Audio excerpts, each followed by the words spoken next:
How to make a YouTube playlist private. Hey everybody, welcome back to our channel. In today's video, we will be guiding you through the process to do so. So without any delay, let's just get started. So for that, you can open up the YouTube application first and access your application. And once you are here, you may just head over and look out for your playlist.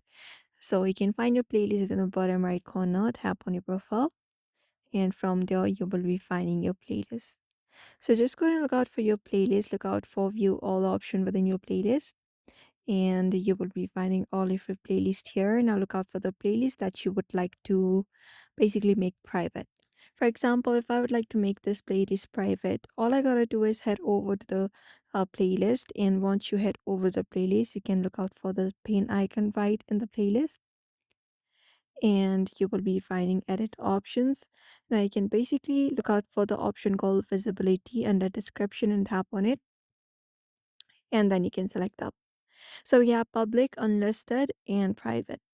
So if you like to make your playlist private, look out for private option, the third one. After that, tap on the save option once you do so, and your playlist will be converted into a private playlist after that. So therefore, if you'd also like to convert your playlist to a private playlist in your device, in your YouTube application, you may just head over and follow up these steps. So I hope this video was helpful. Give it a thumbs up and subscribe for more tips and tutorials.